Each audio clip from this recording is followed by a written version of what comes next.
Hello, good evening, Bienvenue. It says we're on air, and we should be on air. This evening, I'm joined. I'm never quite sure how the screen works the other way. I think it goes from right to left. We've got Rory, Jonathan, Jean, and Bruce down there in New Zealand. Good evening, good afternoon, good morning to all of you. Hello, Gary. Good evening. Good day. Quite a big day in the UAS world today. DJI have just had a big announce, and it was a big announce. Did everyone catch up with that and see the new products that they brought out? Yep, pretty much. Pretty much. It's too early in the morning here. It's too early in the morning. I'll be tonight for you, will it then, Bruce? So the Phantom 4 Professional and the Inspire 2 are out. Some amazing new sensors and new modes of flying and ways of flying. And I think DJI have just pulled themselves much further ahead of the pack. Anyone got any comments on that? Yeah, I'd like to say one thing. I think that RP Flight Systems and Drone Pilot probably got the very first public safety assist with the Mavic. We got a demo of the Mavic, and I've got to tell you, as you lads say down there, it is a good piece of kit.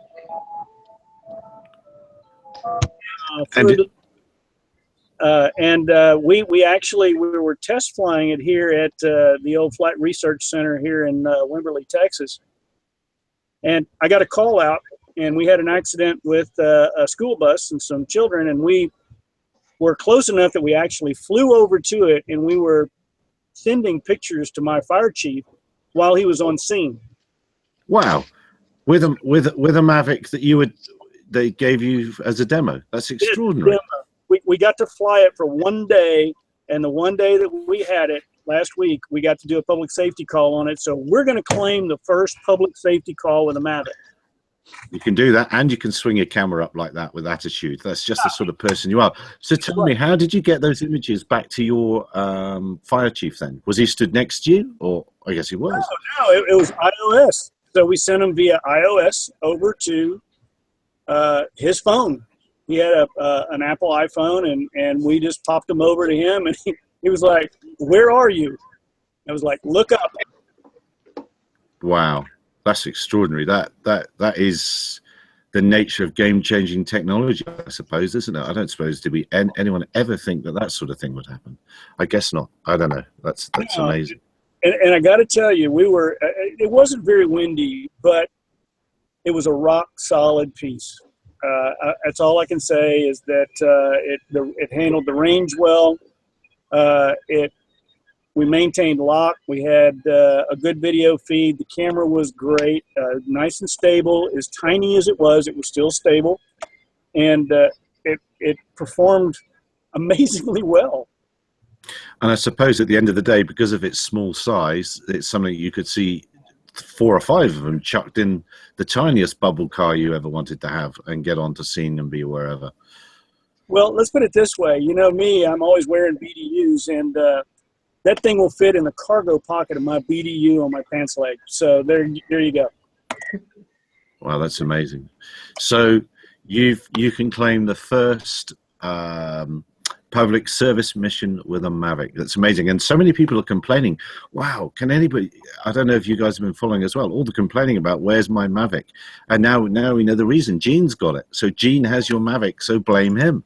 Yeah, we held up all the shipments until we could finally give our stamp of approval to DJI. And a lot of people don't know that, but, we carry that much weight. Absolutely. Gene, what was your impression of the quality of the build of the Mavic? I haven't had the opportunity to get one in my hands. What do you think about that? It was surprising. We thought that because of the pivot mechanism that we thought it'd be a little bit more flimsy, and we thought we'd see a little bit more oscillation and some stuff show up in flight characteristics, because we're pretty critical about what we're using these things for and who our audience is. And we kind of flexed things back and forth, and it was, again, I keep using this word, but it was a solid piece. The little propellers, they're little tiny propellers. They're like that big, and it has a higher pitch, obviously. It sounds like an FPV racer drone, which that's where its intended market was. But It handles very well. The hover is rock solid. The precision that you got two modes that you can run it in, and you can do kind of an acro mode, and then you got kind of a stable mode. But when you put it in acro, it transitions so quickly and moves so quickly and so precisely. It really does. It's kind of eerie looking to watch it, but it's very solid. Well, I don't know what else to say about it, but for those folks who have pre-ordered their Mavic, you are not going to be disappointed. Right, I got to fly it, was it on Friday, and I enjoyed it. That thing is fast. Yep. Do you think it would benefit from, if you're not going to be taking it in and out of your pocket all the time, from stiff props? Do you think you might get a slight improvement in performance? You know, the thing has got a pretty good endurance on it anyway. You know, they're touting, 20 minutes or better, flight times on it, which we've gotten used to 12 minutes. So you're talking about a 50% increase in flight time. I don't, the trade-off between durability and stiffness of the props, you're going to end up with a brittle prop if you go real stiff. Yeah. So, well, sorry, mate, the Phantom 4 Pro has 30 minutes out of the box, they're claiming now. Today's ones, 30 minutes out of the box. And what impressed me with the Inspire 2 was, okay, we knew it was going to be dual batteries, all sorts we knew, but we didn't know it was going to be heated batteries. So that's going to help you in cold operating temperatures. And I don't think anyone else has heated batteries. Has anyone else come across, perhaps in the military market, but in our field, heated batteries? I know that in the mini-quad racing market, with mini-quad races, you end up with a heated battery every time anyway. Yes. Yeah, that's true. That's true. Very true. I always thought that heated battery option was where you threw them on the dash, okay, of the car and you waited. Yeah, absolutely. Kind of a moot point. Yeah, there's many ways of getting there, but this might be the safest one of doing it. So, Gene, let's sorry, go ahead, Bruce. There must be Samsung batteries if they're heated. Oh, there you go. Yes, it must be the 7th version or whatever. Gene, you've been absent from this little chat for a while. You've been out doing grown-up work, which probably none of the rest of us do. What have you been doing, Gene? The public safety thing is starting to really catch hold, I think. We've been doing kind of soup to nuts. We've run on autistic children that have gotten lost in the woods, and like we say, the accident that we just had, that was serendipity. But we're also being called for things like evidentiary searches and that. And actually, the last one that I couldn't make is because minutes before we were supposed to go on, I had to take off. And we're getting more and more calls about that. We're kind of stepping up our rather macabre imaging of people that are deceased out there under the Texas State University's Forensics Anthropology Department. And I got to tell you, that's some really fascinating science, and we're using the drones to good use out there. As a matter of fact, there's going to be a news story on ABC about drone use in forensics tomorrow night. So it's just run that by me again. What on earth did you say? You're going and looking at bodies? There is a study of deceased people that goes on here at Texas State University. And what they do is when you sign the back of your driver's license and will your body to science, you could potentially end up in a pasture in Texas. So what they do is they put these volunteers out after they're deceased, and then they watch what happens to them over the course of time. And yours truly has been able to document some of those things that go on under various circumstances. And I got to tell you, it's for search and rescue and those sorts of things, and unfortunately with homicides and things like that, to be able to find a shallow grave, for example, and to be able to bring a victim home is some pretty powerful stuff. And we're using sensors, near infrared, thermal, all of those things, we're finding out how we can use those to better assist our law enforcement agency. And I'll quit beating on the desk so my head doesn't bob up and down like that.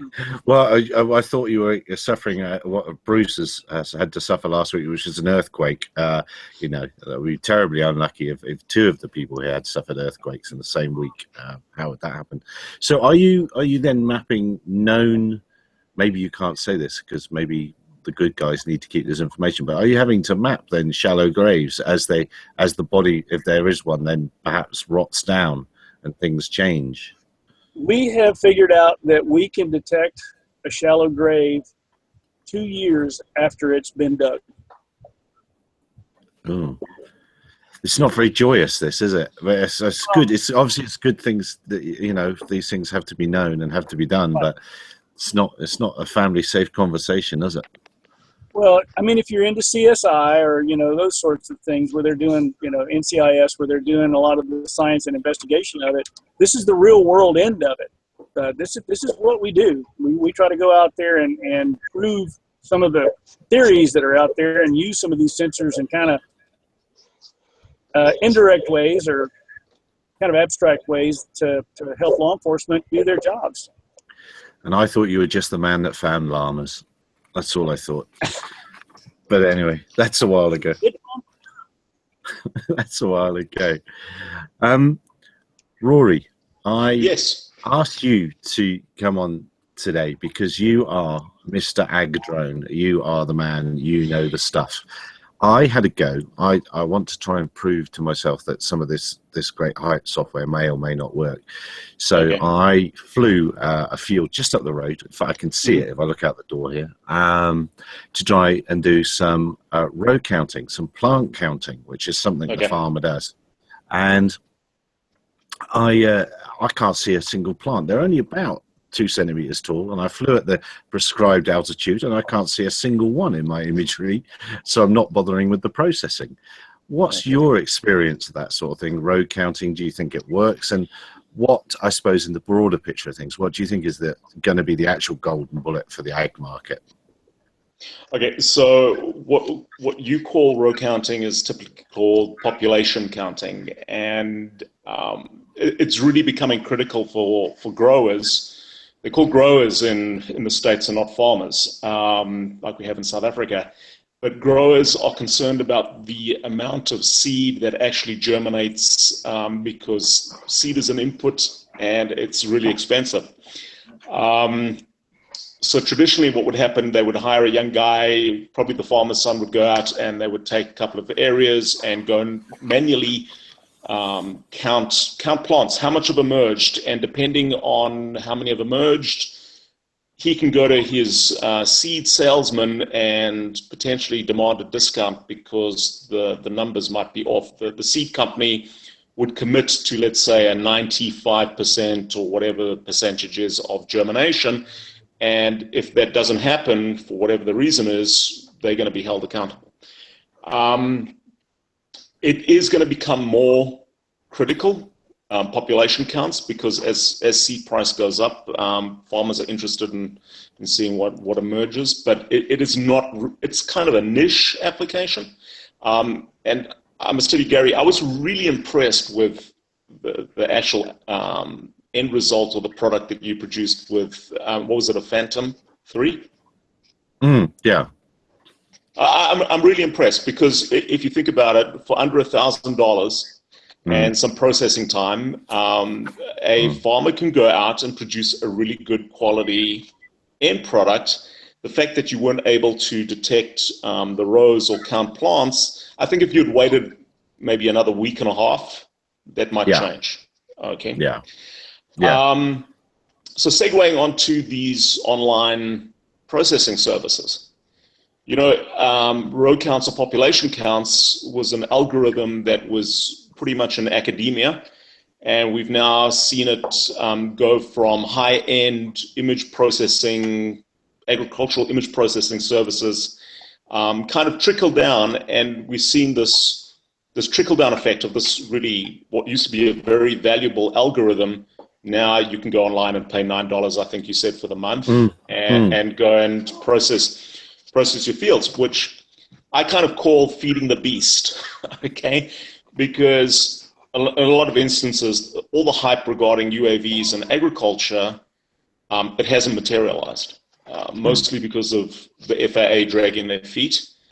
And probably more poignantly right now for growers is that the commodity prices, corn and soybeans, are as cheap as chips.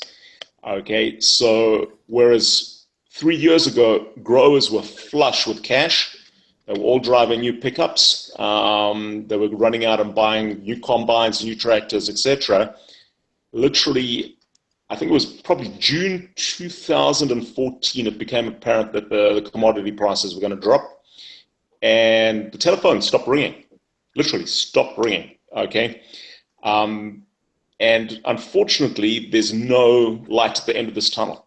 For the foreseeable future, barring a major crop disaster in Brazil or the coming season, 2017 season here in America, commodity prices are going to remain the same. So while everybody's touting agricultural drone applications, and I think there are going to be some, the 2017 season is going to be the first season in the US where, and I'll hold this up because I'm kind of proud of this, that arrived in the post yesterday. It's only 6 weeks late. So now under the section 107 rules, we can go out and fly commercially. So 2007 is going to be really the first year. It's going to be season 0 for UAVs and commercial agriculture. But I think it's going to be a slow start. I think that we're not going to live up to the hype that various entities have put out there. And which of the various services? I mean, I'm very impressed with the Precision Hawk suite of, I forgot what they call the application, and that apply to various different industries as well. That's very impressive. I'm not so impressed with the aircraft, and I'm impressed that they've quickly pivoted to using DJI stuff. We won't go into too much detail. I don't know. Have you had any experience with the Lancaster? No, you see, it's always been kind of a joke. Okay, so you know, I used to joke, and I used to push this joke, is that you launch it in Iowa and you recover it in Indiana. Yeah, I've never really understood their design choices when it came to airframe. But out of all of the companies out there, they really have leveraged their ability to actually get investor money. So I have to congratulate them on that. Their airframes, yeah, not so much. I think there were better design choices that they could have made. So I think that, you know, your drone deploys, your Pixhawk with their, I think it's called Data Mapper website, etc. This is going to be a year where they put their toes in the water for commercial ag. I think that what we're going to see is a segue from commercial agricultural, this focus on commercial. We've already seen it push towards industrial applications. With regards to the silver bullet or the magic bullet for agriculture, it's always been input management. So if you can go out and you can map a field and generate NDVI imagery, near-infrared imagery, and you can prescribe where to put down more fertilizer, that has always been the big one, simply because of the cost of fertilizer. That said, so you might have a UAV costing $30,000 with a sensor on it. You can generate this data set.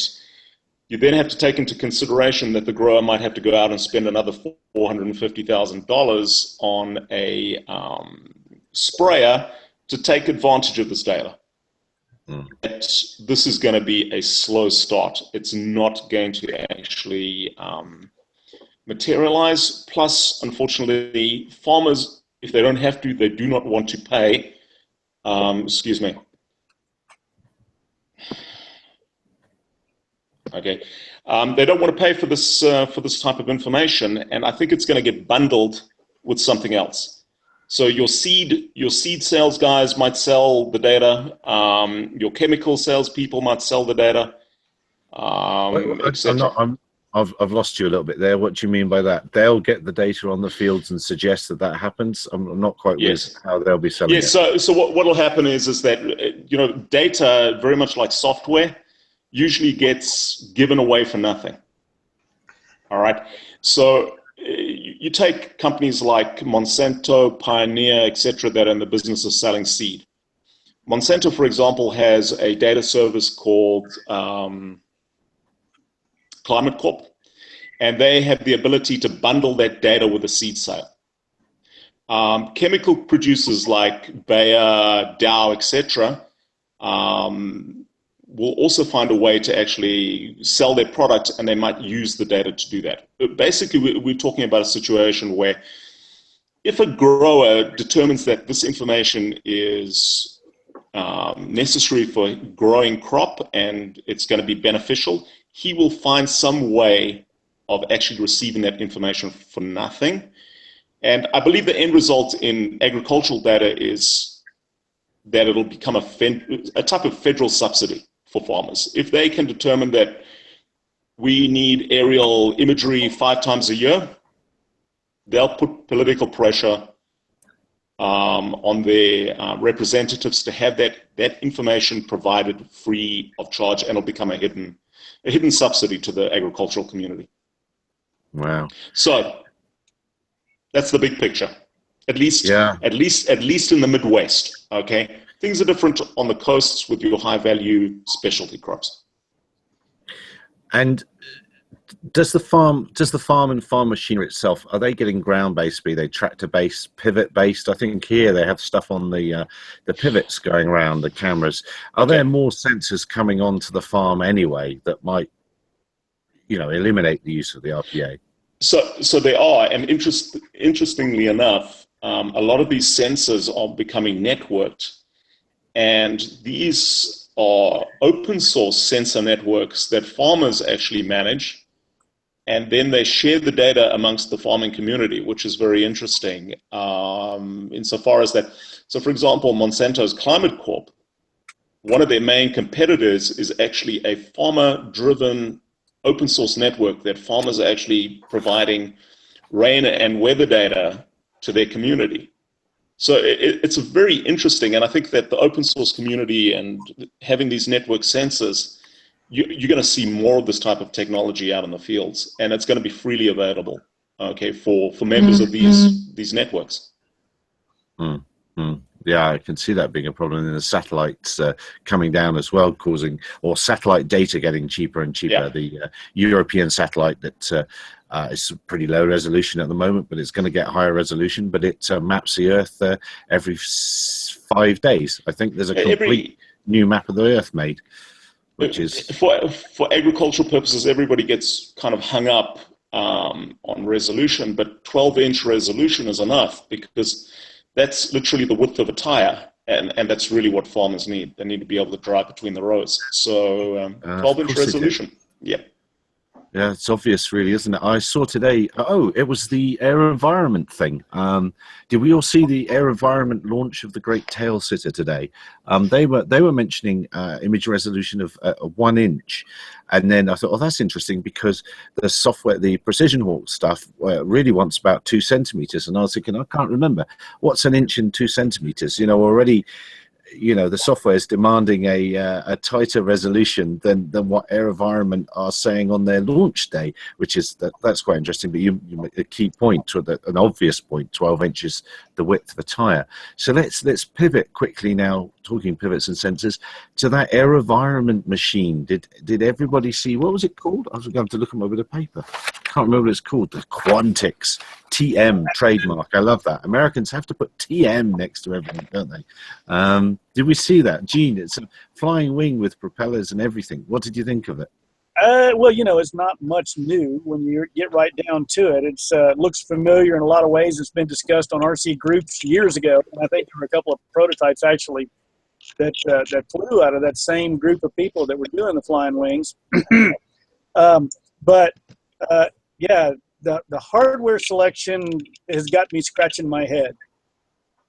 What, the Pixhawk? Yeah.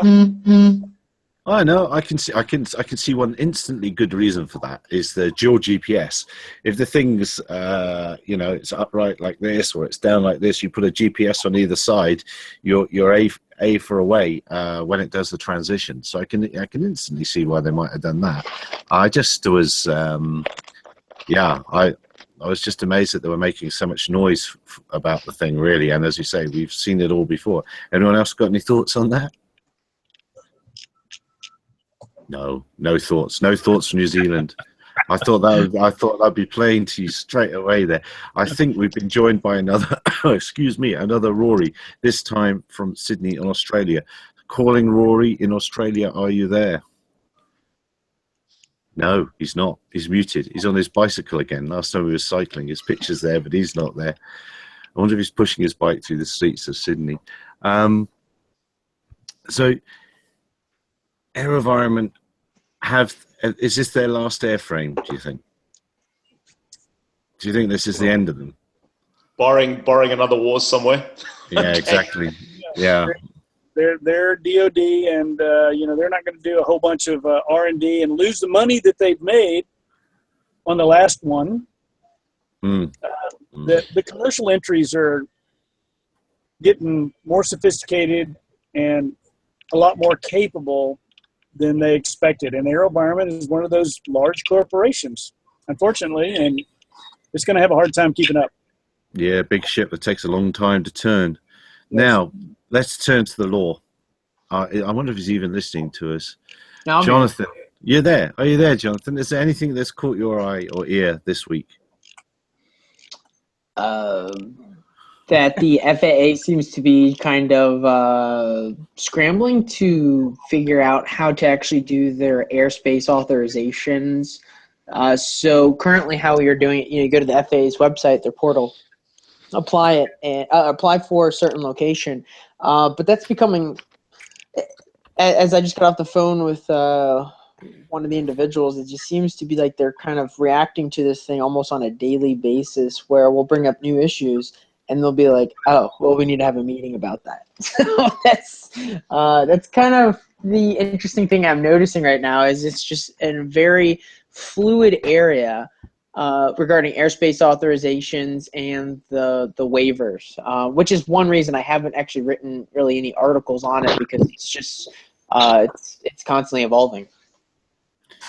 People are getting desperate out there, aren't they? They've taken their 107s and they've made their business plan, but they haven't taken airspace into account, it seems.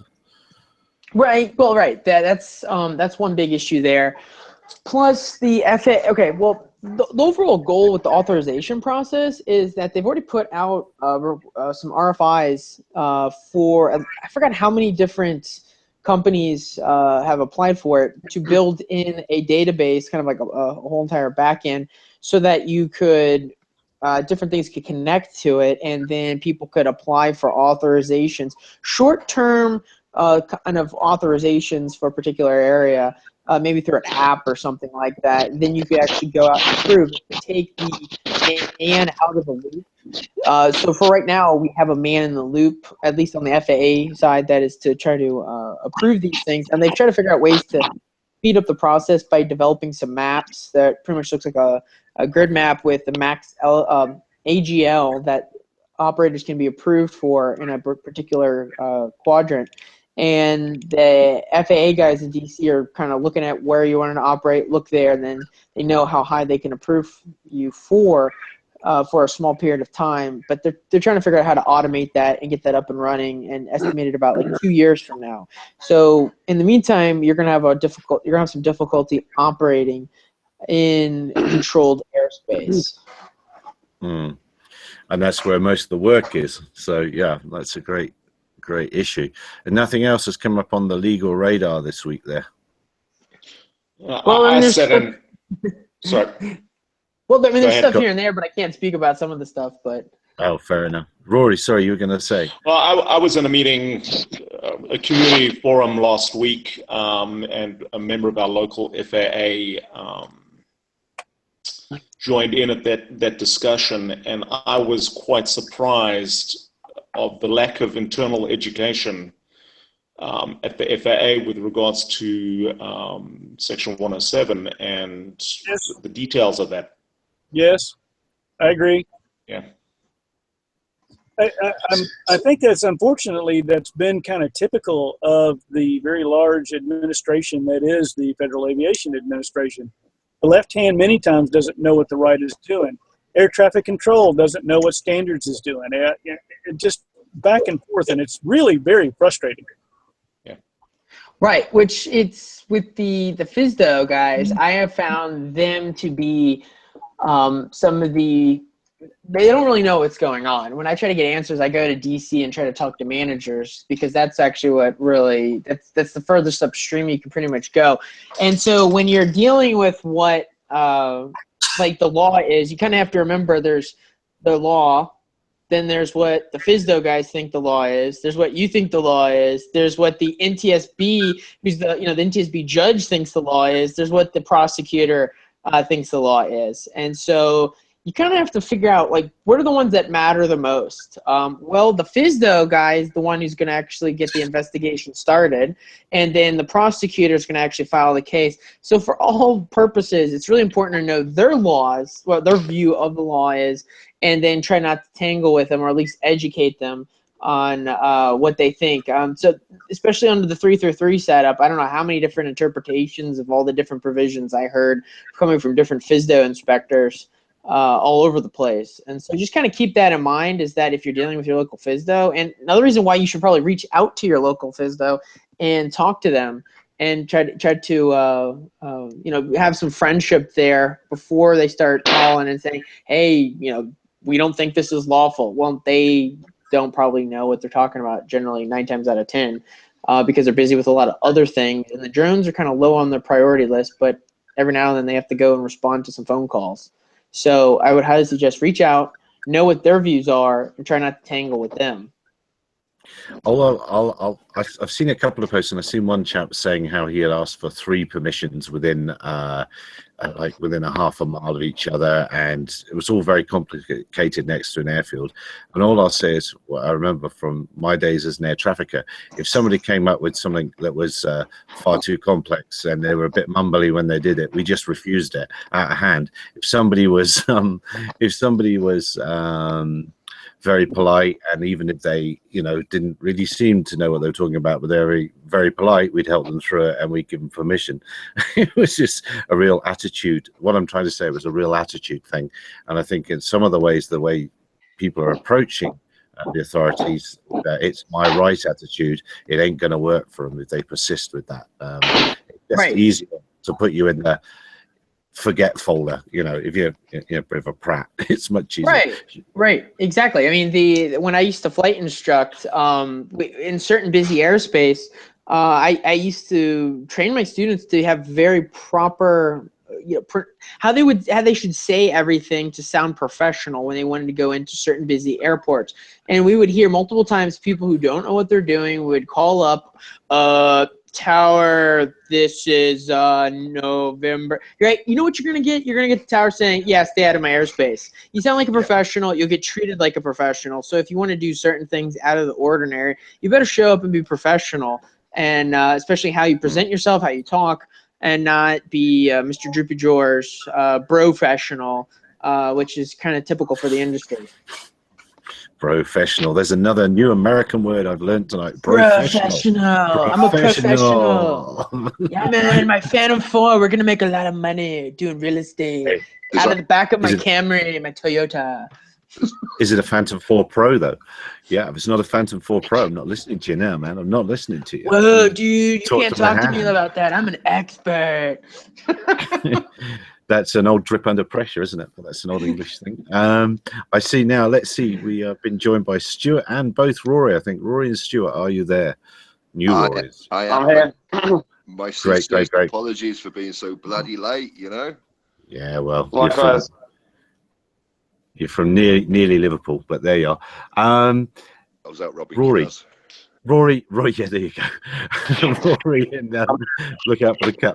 Rory in Sydney, you wanted to tell me or tell us about NASA using your Aeropoints.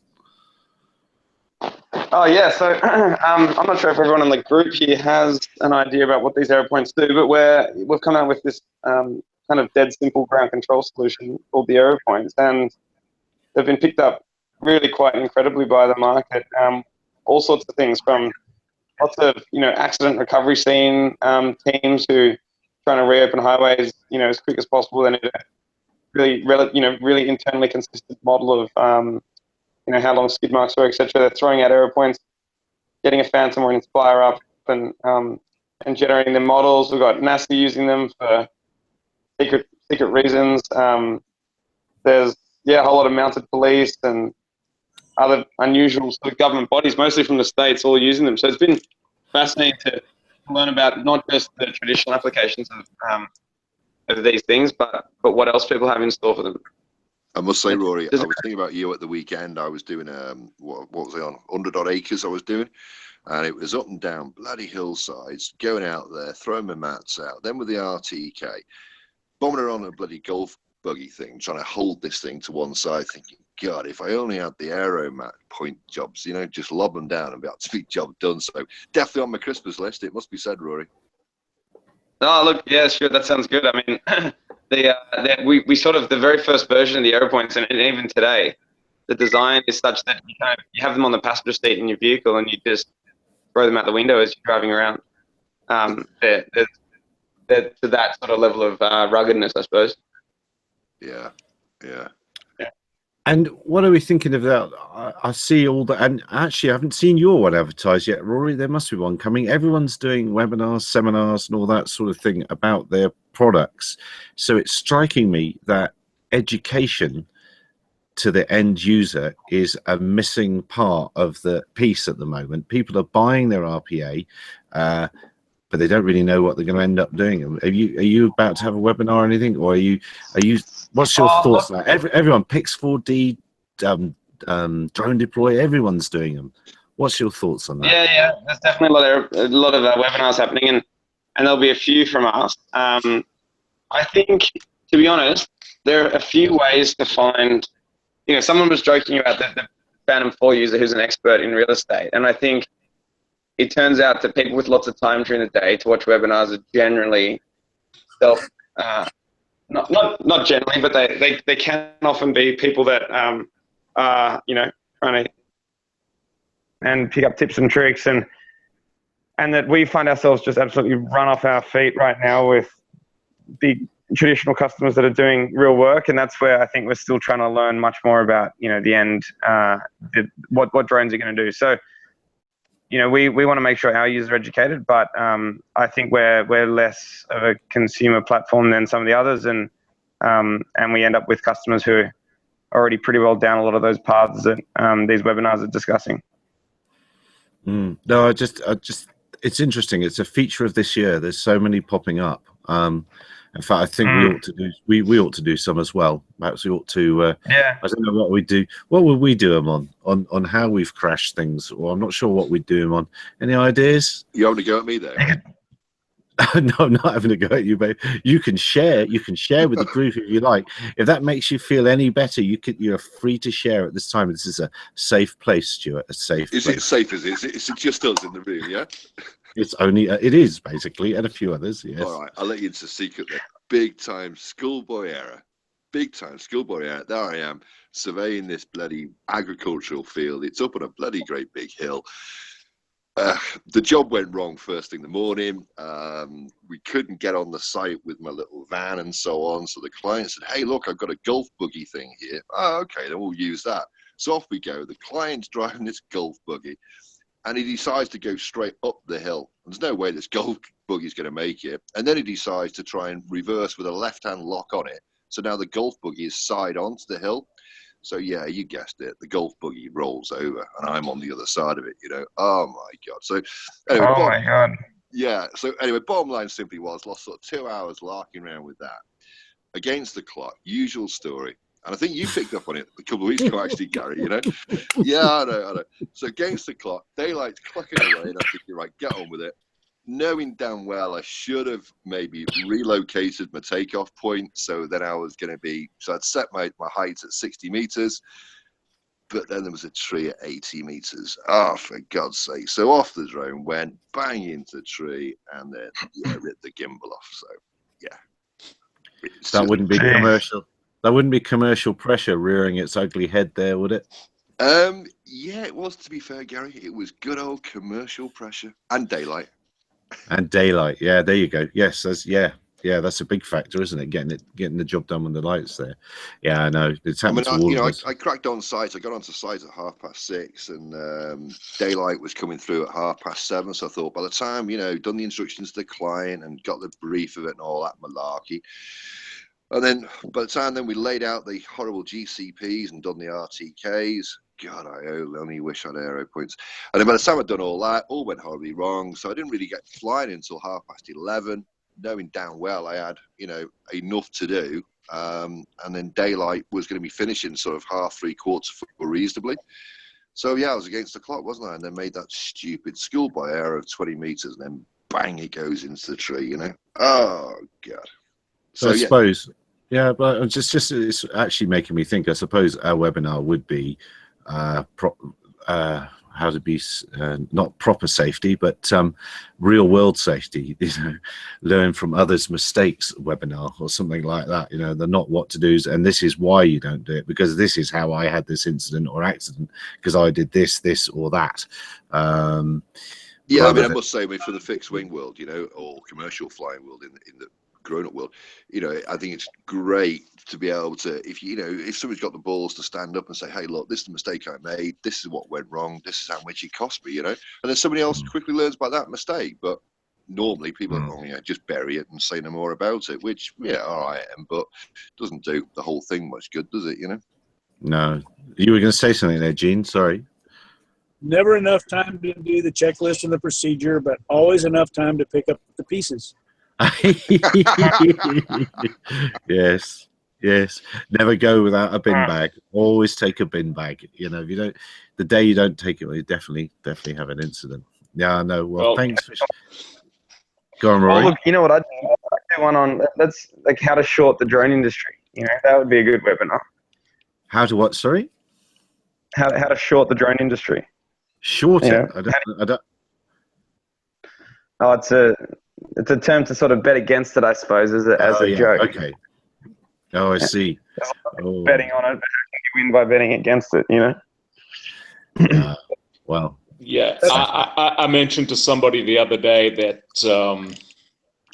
the success of the drone industry hangs on 4 C-clips, and they kind of looked at me, and they didn't get it.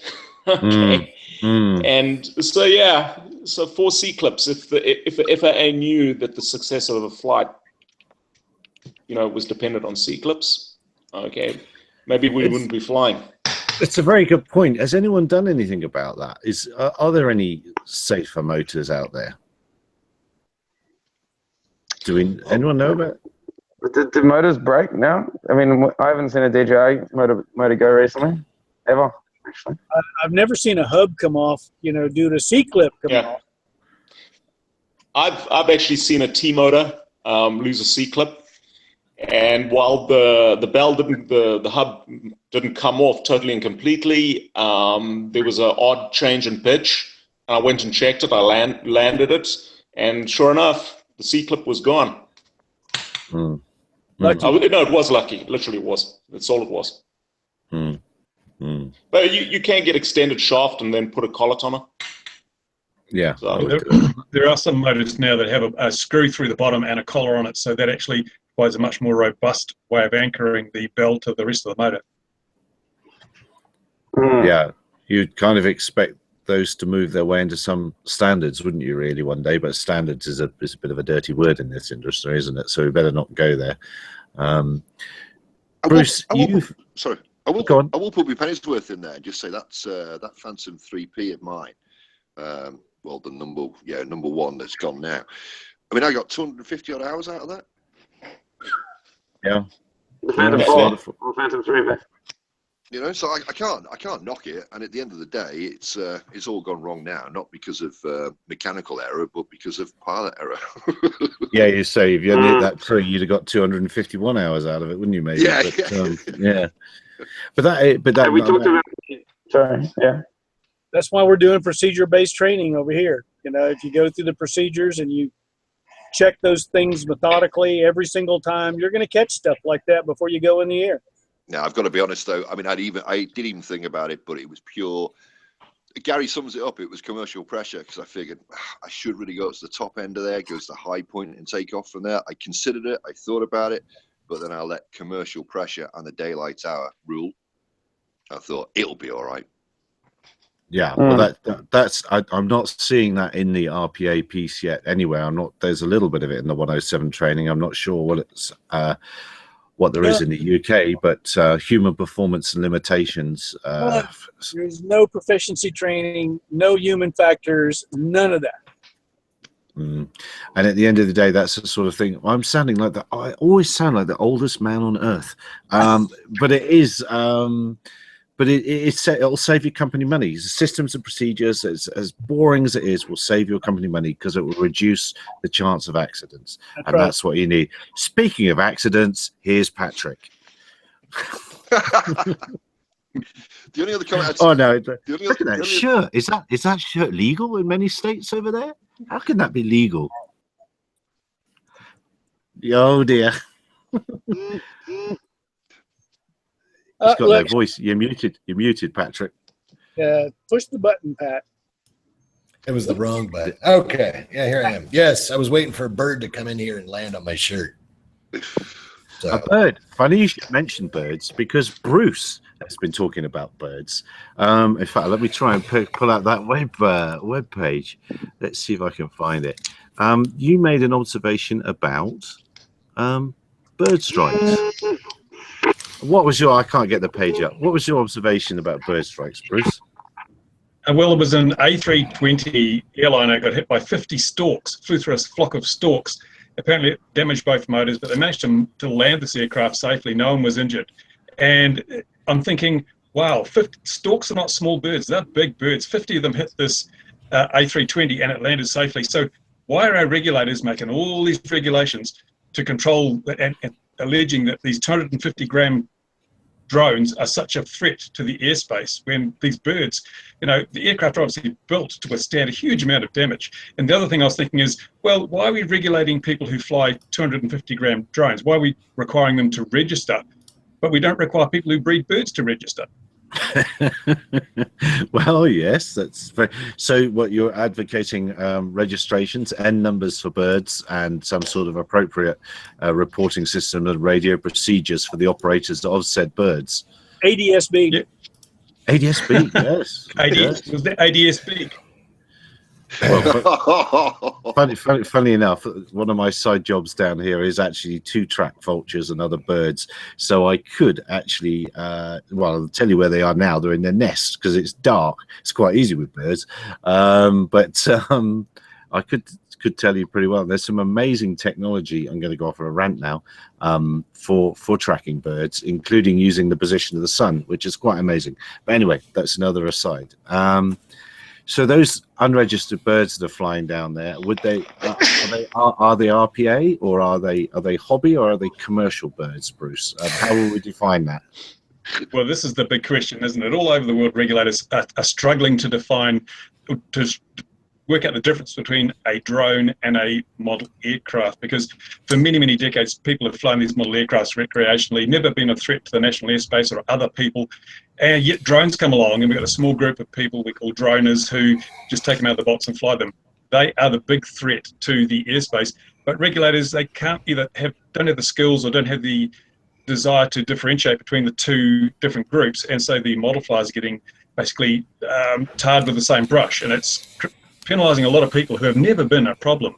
And so what I'm working with the New Zealand National Model Flying Body is to come up with a definition that regulators can use so they can actually discriminate or distinguish between a model aircraft and a drone, something that's been proven totally safe and something that may pose a threat to the national airspace. Because until we do that, you get things like those EASA rules, which are a complete lunacy, where they want to have everything regulated right down to a child's toy.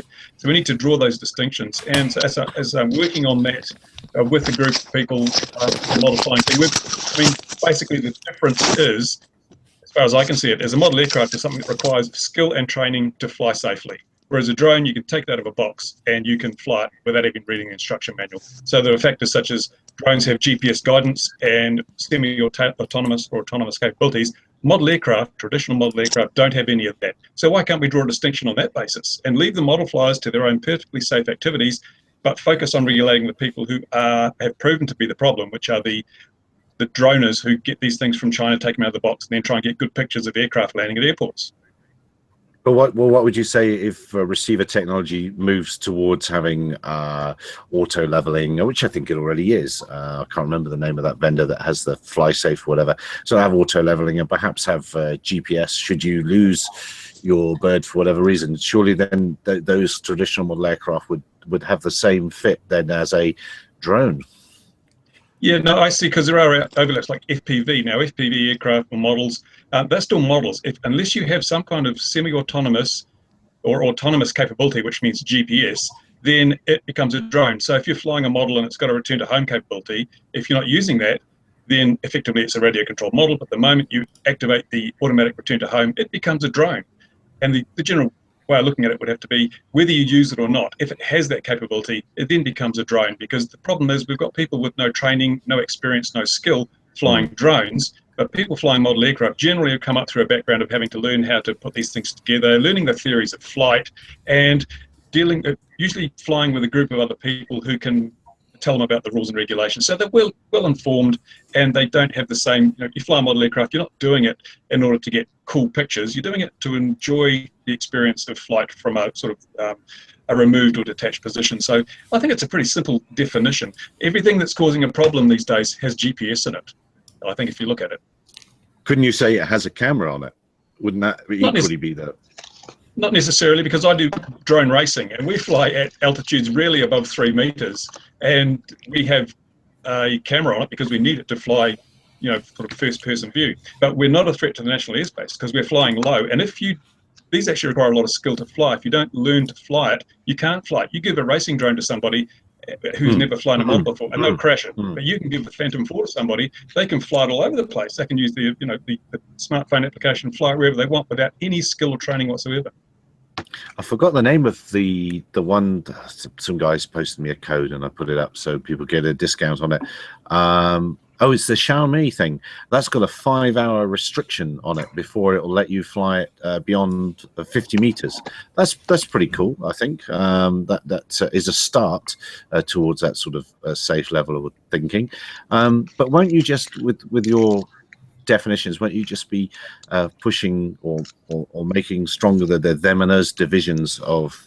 Won't you be missing out on some people that might come the other way, that might buy the China drone out the box and then move towards traditional modeling?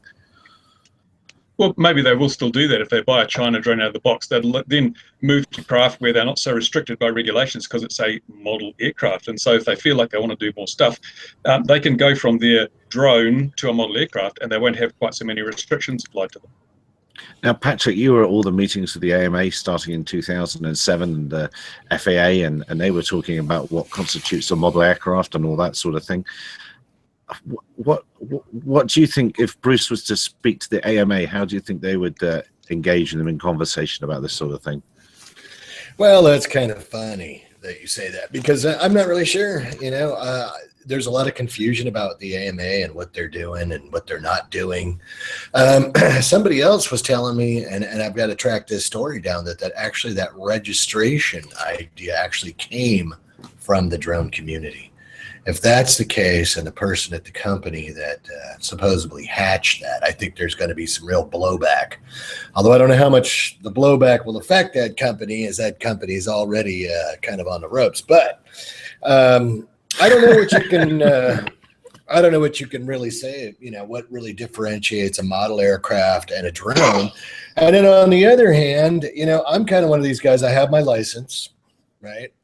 I'm a certificated drone operator or UAS operator, and really, it's really incumbent upon me to follow the rules.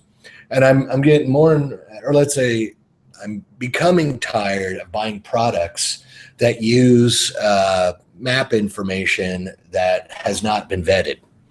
If this wasn't a family show, I'd really go on a rant. But since it's a family program, I'll just say that I'm less than pleased. Where I fly near the school, I got a power plant that's defunct for 5 years, and there are times I can't fly, just randomly. Days I can't fly, days I can fly.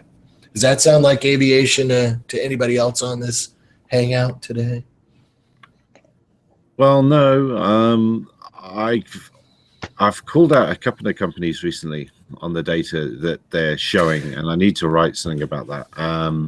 You got to be careful because people don't like criticism, Gary. You may have seen a little blowback from some of the comments that I've made in the past. I'm not sure. Yeah, but at the end of the day, aviation is quite simple, isn't it? There's the very clearly defined maps, and they are the rules of the road. And as a pilot, you fly along, and that's the chart they're going to prosecute you with if you get it all wrong. Look, I've got one here. Look, here's one right here. They will, this happens to be the UK. Stuart or no, the yellow bits, that's congested areas, and if you're flying over those without the correct permissions, then you're in trouble. And when the man from the CAA takes you to court, this is what he'll use to ruin your life. He won't use an app. He won't use your fancy flight planning Garmin XYZ thing. You'll get this bit of paper out. And so it strikes me that it's quite simple for these companies to create the correct data. They must just use the data that the aviation authorities use. And perhaps even it should only be the aviation authorities that issue the maps. It shouldn't be allowed to be passed on to third-party vendors where errors and omissions occur. Well, and let me just say that, since we're going down this road, let me just say, you started it. Oh, did it? Well, the other thing you get, with these things is everybody and their brother is like, oh, well, I've heard of this company or this cell phone app. Let me get the data from them and pass that around some more because, and I've asked people, do you vet the data? No, but they're really well known and people know who they are. So we wanted to partner with them. Yeah, no, it's a worry. Well, the FAA should really step in. There's another, and I don't want to piss the FAA off since I put the olive branch out there, but I mean, you're wearing it. Yeah, I'm wearing the olive branch, exactly. I mean, hey, before we start talking about using the Know Before You Fly app and some of these other cell phone apps, and then I want to get on to the, I don't know if you guys already covered the search and rescue cell phone app that I just want to scream and bang my head on the wall when I see that. But that's another one. Anyway, this stuff, it's just, it's crazy. The FAA should step in and say, hey, you know what, this is what you should be using, or, this is what we're going to use to prosecute you, and, not this. Hang on there, guys. Are we? There's the troublemaker comes in. I didn't know this guy was on here. No, go ahead, Stuart. Sorry. Let's go back to basics again, which is we're talking about the model associations and so on and so on. So those boys there, they know how to fly. They know what they can and what they can't do. The issue with drones per se is because they're so easy to fly, it means they're so easily accessible to Joe Public. So I go back to my original point, which is I think registration and mandatory training should be there for everybody. Now, so it doesn't then alienate the model club, why can't they be given a grandfather right?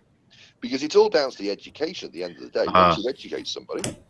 Me, I know the answer to that. Well, I know the answer to that in the UK anyway.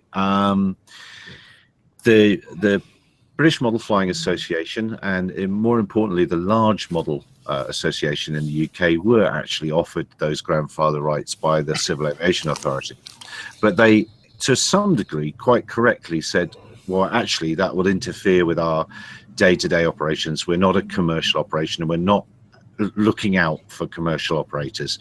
Our job's to defend model flyers, and they've done a great job of that. So they were actually offered that in the UK, the Large Model Association in particular, because they've actually got a certification scheme for there is an airworthiness scheme for the big large jets and all that sort of thing that they are cleared to sign off for this on behalf of the Civil Aviation Authority. So they did try, and in the UK there was one training organization for a long time, until thankfully some more came along, and that's one trap you get in places when they become regulated is that somebody managed to shoehorn themselves into that. He's opening his crisps, isn't he? What's he going to open in there? I don't know.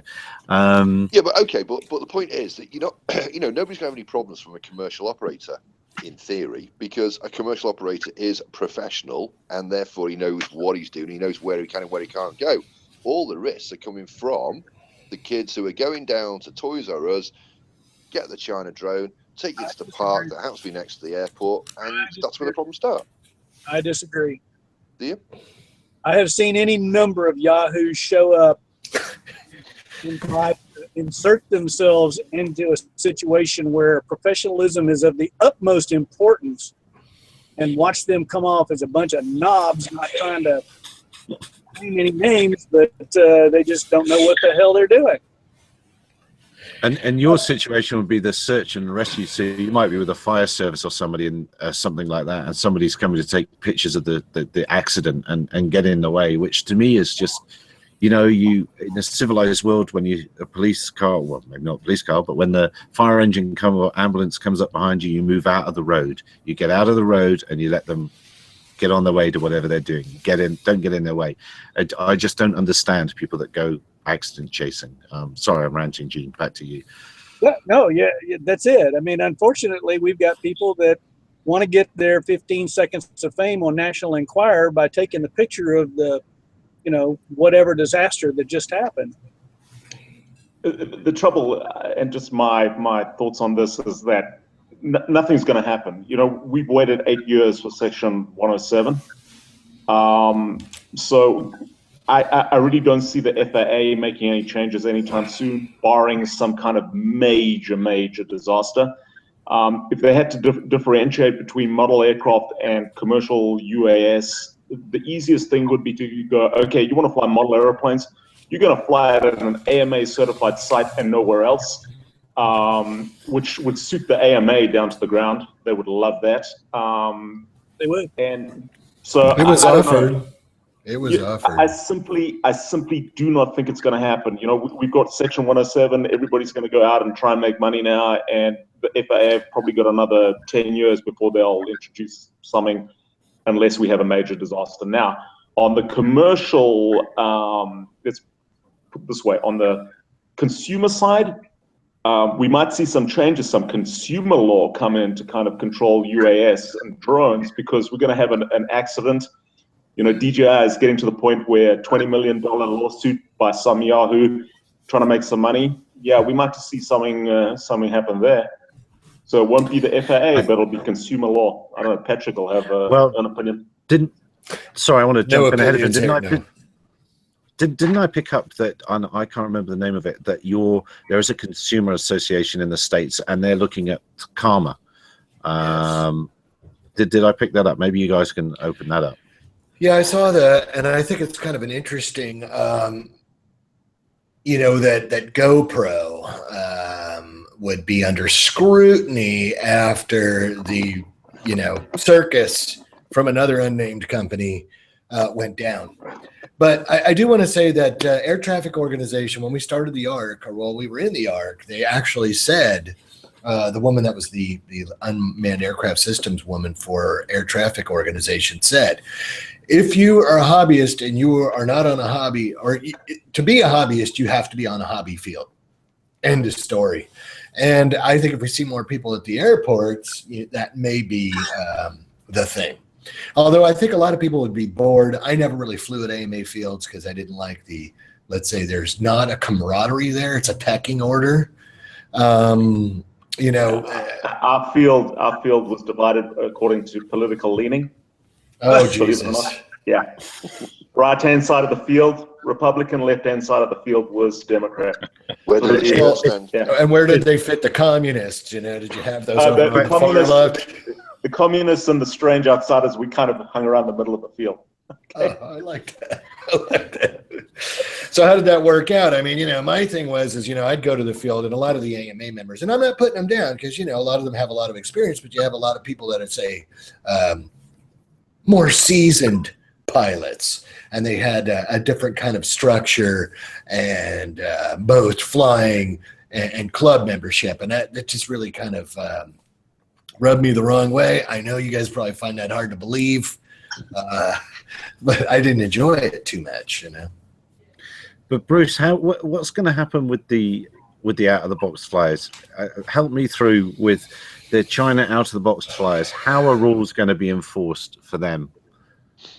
Well, that's a really big problem, because we do have rules in place at the moment, but that basically the enforcement arm of our local aviation regulator is so small that it's kind of a joke. I see so many videos going up on YouTube of people incriminating themselves by breaking the rules with impunity. And to my way of thinking, regulation without enforcement is ineffective. In fact, it's worse than no regulation, because people get the message that, hey, we can break these rules with impunity. And once you break one rule, no matter how small, there's always that hung for a sheep as a lamb mentality. Oh, no one did anything when I did this, so we can do that as well. And so you've got to have enforcement with your regulation. Otherwise, imagine if there were no police enforcing the speed limits. How fast would people drive on the roads? So the whole regulation on its own is a complete waste of time without enforcement, but also regulation without respect is also a problem. That people feel that their rights have been ignored by regulation, because regulators have a difficult balance, a difficult tightrope to walk. They've got to balance people's rights and freedoms against the necessity to protect others from their activity. So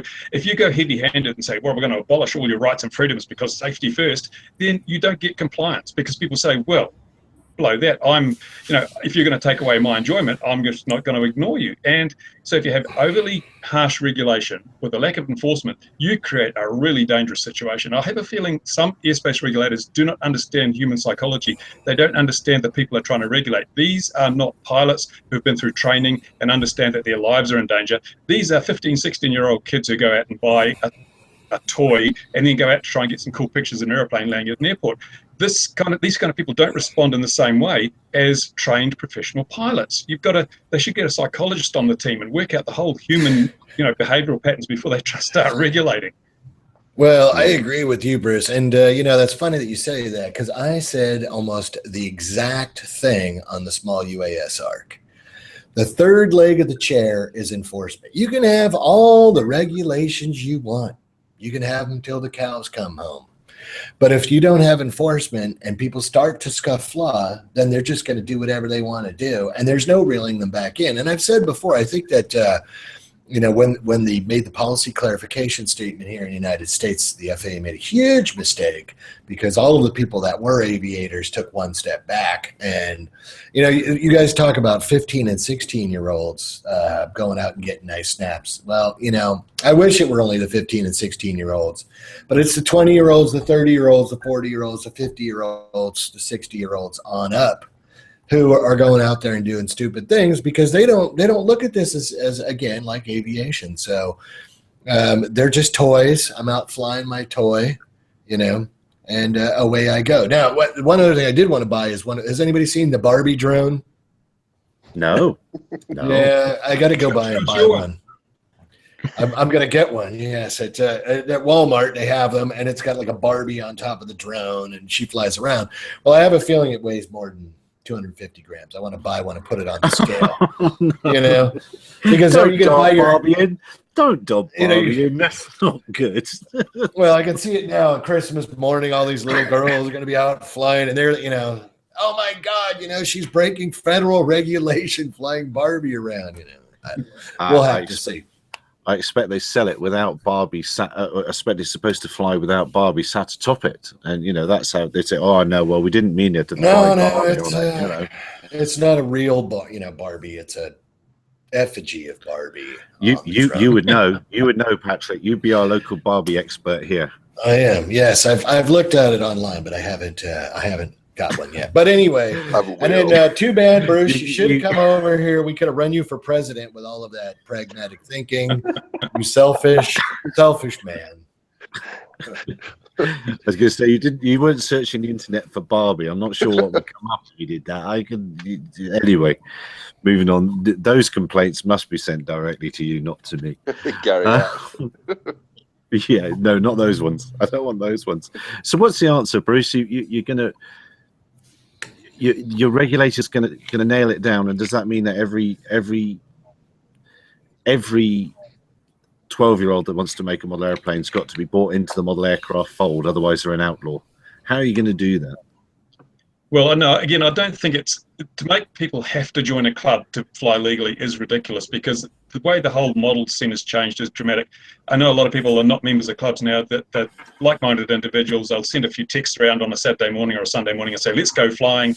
They will get together and go flying without the need for a club, because as has been mentioned, clubs can be very political beasts, and that can cause more problems than good. So, but the problem is regulators, they don't understand what they're regulating. We've got desk pilots. Most of these people have never actually been deeply involved in the technology or the activities involved. So they tend to regulate very, very cautiously. And the simplest way to control something, if you're a regulator and you know nothing about it, is to impose the most stringent regulations possible and then move backwards from there. America has done this. Look at the 107. It was, to fly commercially, it was impossible unless you got a special exemption. Now they're realizing they can back off a bit, and we've got the 107 part of things, which means it's much easier to fly commercially now. In Australia, again, they had this massive requirement to be certified. Then they backed off and said, well, if it's under 2 kilograms, you're probably not going to kill anybody or damage any property, so we'll back off and let you fly commercially under 2 kg. All around the world, regulators have sort of come down with an iron fist, and now they're backing off slightly. So what we want to do is try and help them back off effectively and in a way that makes sure that there's still control of the people who are the problem, but it's not going to unreasonably infringe the rights and freedoms of the people who aren't the problem. And do you think model aircraft groups around the world should get together and start singing from the same song sheet? Yeah, there's a lack of global cohesion between the various model flying bodies. You get the AMA in America and the MAAA in Australia, model flying New Zealand, but there's no overall global body. There's FIA, but that's more competition-related stuff. We need, I think, a global body that represents all the model flyers together, because there's strength in numbers. If you've got a few thousand people in a small country, they've got no show of getting any leverage. But if you've got a global population, maybe 1 million or more, then you can go and start, demanding the freedoms and rights are maintained, the ones you've had for years and never caused a problem. Well, that's, I think, one of the issues with the AMA here in the United States. A lot of people feel like the AMA never really just stepped up to the plate and said, no more, so there's a advocacy vacuum. Exactly. Well, I think that now with the 107 pretty much coming out here in the States, we're going to go into this pause period. Everybody's going to try and figure out what to do with 107. I think the AMA is going to sit back and go, okay, well, we're pretty much safe. Our 100,000 members, their rights are protected. I don't think that much is going to happen on the advocacy front, honestly. Well, I mean, I would go back to the repeated guarantees by the FAA, and this is repeated guarantees going back 9 years that the hobby was not going to be regulated. 101 has effectively corralled them and regulated them. Patrick, that, and this is, we've all been down this road. That really stems from the fact that in America we have a constitutional right to airspace access. And maybe there were 1 or 2 attorneys at the FAA that actually understood this and understood that the AMA and their members and the sport, the hobby, couldn't really be regulated because at a certain point they were going to have a constitutional issue. Okay. I agree with you, and I contended from early on that I see the airspace as a natural resource, and being a citizen of the country here, I have certain rights to natural resources, and the government should be a steward of those resources for me. So I really believe that the 101 thing is a bad thing. I don't think that there's really been enough support for the modelers. The regulation thing, there was dissenting opinion that was not entered in to the record, which I think was a bad thing. But again, I think what it shows is we're not getting good advocacy, and we don't have cohesion within the different groups. I don't think anyone is really looking out holistically for everyone. And that's probably because what we have now is product placement advocacy, where the people that are interfacing with the government are trying to sell them stuff. And what they're selling them is products that they really don't need, but if they had them, then people that are on this hangout and other people that are interested in this would have to purchase or use, and they would make money. So there's a couple of folks that have both hands and head in the cookie jar. We'll keep an eye on them. They get angry when I call them out on it, but I don't think it's a good thing.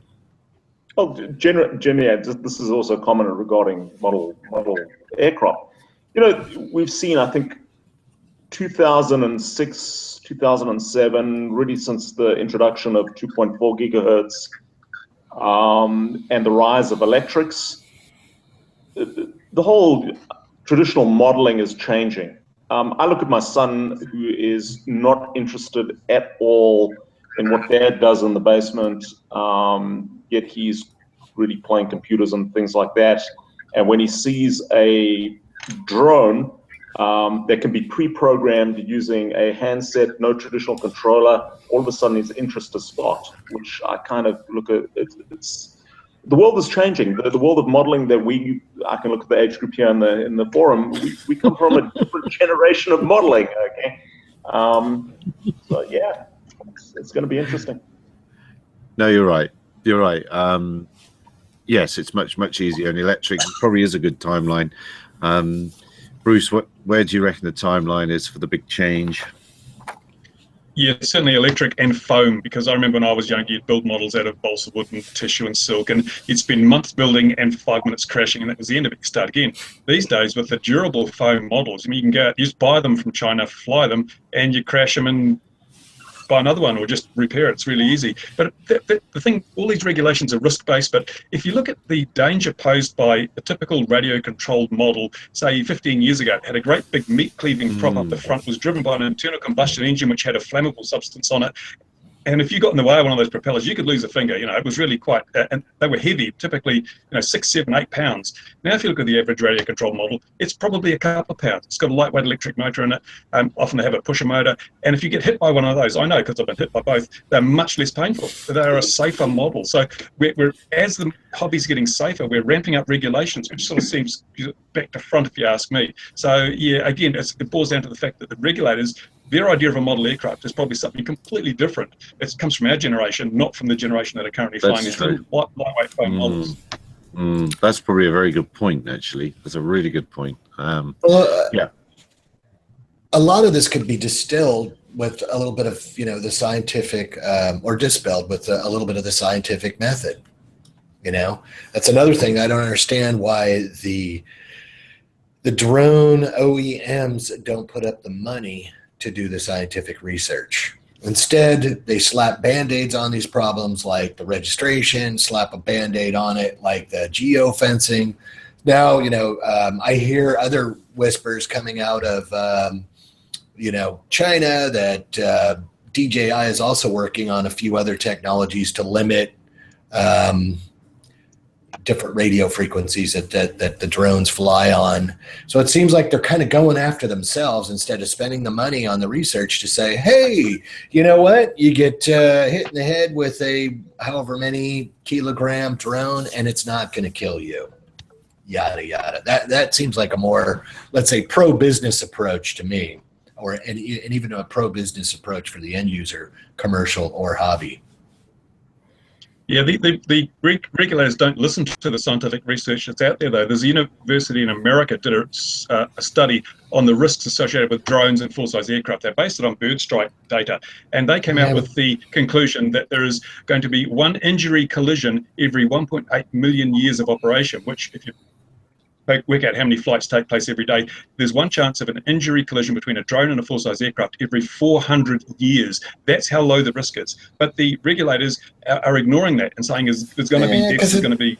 Because it's bird strike data, the FAA discounted it early on. Birds are organic. Birds do not have metal in them. Birds, also want to survive. There's a few different, let's say, things between... something that flies that's man-made and something that's organic. And also the stuff that's going on here has been modeled, a couple of the information has been modeled. And I think it'd be better to do actual drones than birds. Yeah, I can't figure out why they got these guns that shoot frozen chickens at the airliners, to test them out. Why don't they just put a Phantom 4 on one of these guns and shoot it at a plane? I mean, it's not rocket science. Anyone could, they could do that. What I worry about is why they've chosen not to do it. Well, they talk about cost. Now, the other thing is to be honest, now the FAA is paying for research to be done. This should send shivers up everyone's spine as representatives of the drone companies are like, yeah, we don't want to pay for that. We don't want to do any research. We'll let the FAA do the research and then just abide by whatever they come up with.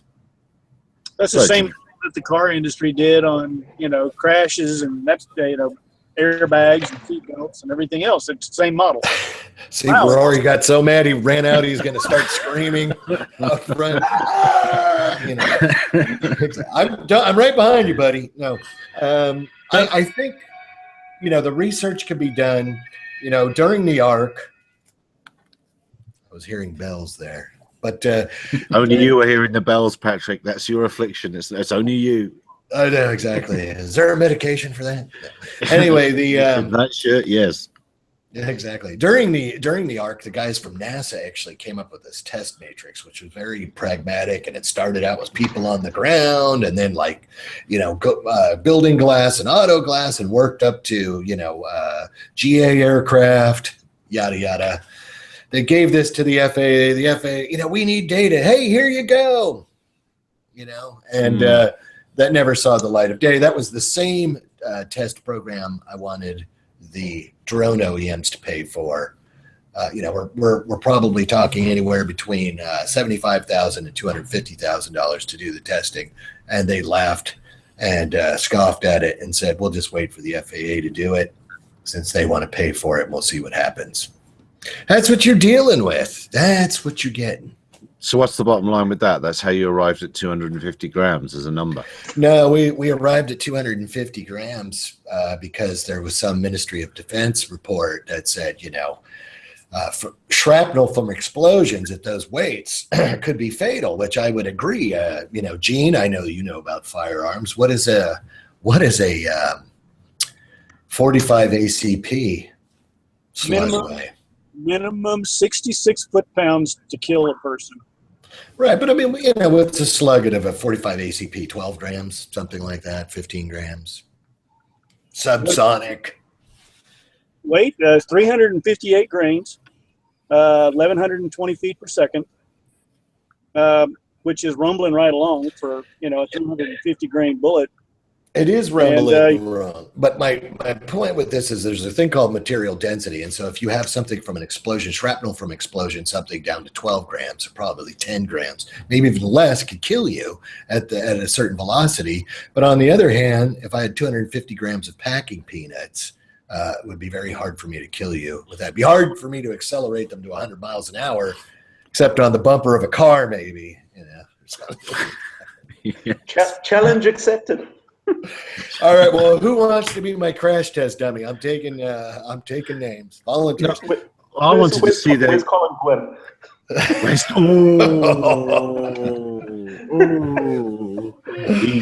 He's just bought a company today. I heard that. I can't believe. Yeah, they are in the acquisition mode. If you want to change the subject drastically. Well, it just happened to mention, Colin, is Autoflight Logic they bought, the maker of the most popular third-party flight automation software for DJI drones. Anyone heard of them? No, but they are the most popular. So they say. That's what I just read. That's all that you need. That's marketing in the drone business. Look, I'm the drone guy, man. I have drone in my Twitter handle. If I say it's the most or the best, it's all you need. Go with it. You sound skeptical. Well, no, it must be true. I've seen it repeated in many, many places and occasions, and I see I don't hear many interesting conversations. I hear many party line conversations from the manufacturer. This is the first time a drone has been used. Yes. Insert whatever. Exactly. Oh my God. Yeah, you can generally go back to about 1920, 1930.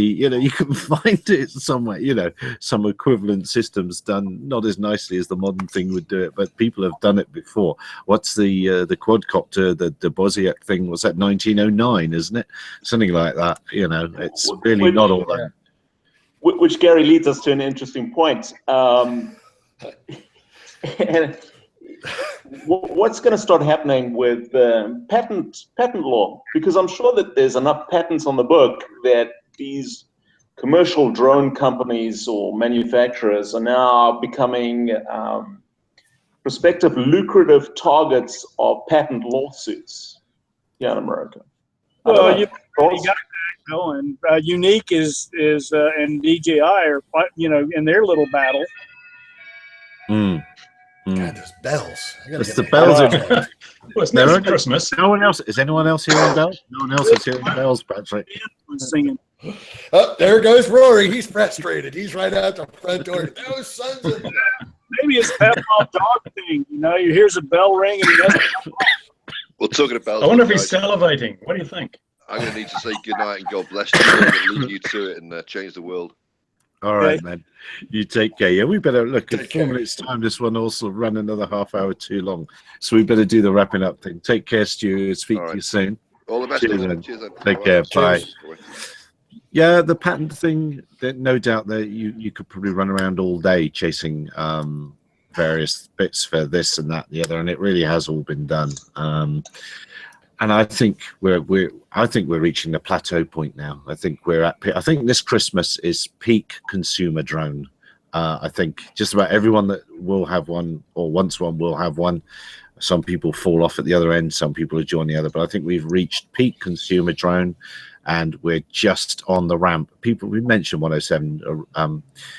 Rory mentioned that next year is going to be the first growing season in America where the 107s are properly in place. So it's the first commercial season of ag drones in the States. So it's that sort of thing is commercial drones are going to, or professional platforms are going to probably increase in complexity and cleverness and all that sort of thing. But yeah, I think we've reached peak drone. I don't know. What do others think? Oh no, I've got a new delivery idea, and seeing all of the panelists here on the on this hangout, I think I'm going to start a mustache wax delivery service with drones. You've got the wrong audience, because that's a very millennial thing, and I think we're perhaps not that millennial audience. Well, you got to get with the program. It's going to be huge. I'm seeing at least 25 billion by 2020. No. Just before 9 o'clock is a very important time for buying stuff. I don't know. I would tend to agree with Gary. I think that the bubble's about to burst. I'm not running out to buy a Mavic right now. I think I'll get one on Craigslist come February when we start appearing on Craigslist. I thought it was going to be last Christmas, but yeah, I think it's this Christmas. Well, I've got it. And that's the thing. I think DJI is following the Kodak model. I don't know if you've looked at whether any of the batteries will interchange or whether the cameras will interchange. But, Kodak did that for the longest time. Or Polaroid. It was Polaroid, excuse me. They would come out with a new camera every 6 months. And the film from the old camera wouldn't work in the new camera. So you had to buy, you got the latest and the greatest, and all the film that you bought, if you had any film, you couldn't use it. So that's the same model. They're going to make it obsolete every 6 months. They're going to come out with something newer and better. Yeah, but I don't think that's going to work forever, because I'm just going to hang out with my old garbage that, instead of buying new garbage, expensive garbage, I can't fly anywhere. But I do have another funny, I wrote that story and I was talking about, where we're going with the drone thing, and, everybody wants to make money. So I got an email from a large chemical company. Everyone in this call has heard of them. And they said, hey, we're looking for a UAS guy. We're looking to hire one. So I email back. I'm like, what are you paying? Winky face. And he comes back with $20 an hour. Okay. So, that's where this thing is. We're headed to will fly for food, unless you're already an expert in the field and you're going to save yourself time. That's just the way I see it.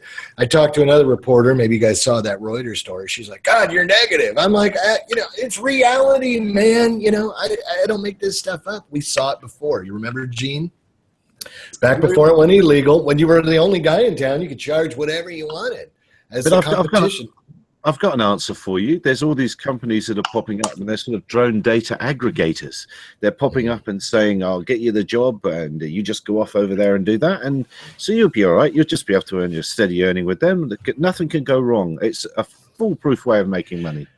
What's even better is there's like some service where you rent people your drone for $20 an hour, you know? And so I asked the insurance guy about that. So if I, do an Uber-y type of thingy or a Friendster or whoever, and I rent my drone, my registered drone, to another third party for $20 an hour, are there any liability implications? He just laughed. So I think the kids are just thinking, hey, if I can make whatever on this drone thing, I'm a drone guy, girl, whatever, and I'm happy. I'll just take the opportunity at this Please point do. to say that I've been in this long enough that I actually am the proud owner of DroneRental.com, which is up for sale. Hang on a minute. I'll write that down. .com, you say? Yep, DroneRental and DroneRentals.com. Well, that's full disclosure, isn't it? Yeah. So now next time, Rory, deliver. So next time you get up and run out the door, you'll be cursing me, Rory. Who does this guy think he is? Anyway, I don't know.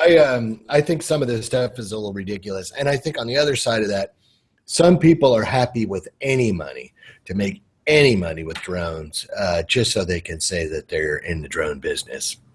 I don't know. That's how I see it. I mean, some companies. That's going to be the future. Well, they already did that, but I suggested they use prop guards at all times for safety of cast and crew. I don't know. Look, guys, we've gone for an hour and a half. That's mad. That's mad. Thank you very much. We better stop this. It's enough. It's enough of everybody's day. I'm very glad that we did see Bruce and that you were in one piece and everything was well with you and yours down after that earthquake down there this week. And hopefully you can all join us again next week when, again, we will talk absolute nothing, the nonsense and get nothing achieved and see what next week brings. Oh, so sounds like cheers, chat. What does this sound like? Sounds like a wonderful time. I'm there. All right, man. Bruce, I've been a fan for a very long time. It was nice to meet you online. Yeah, thanks, man. Cheers, guys. Speak to you all next week. 2100 GMT 2100. Bye. Bye.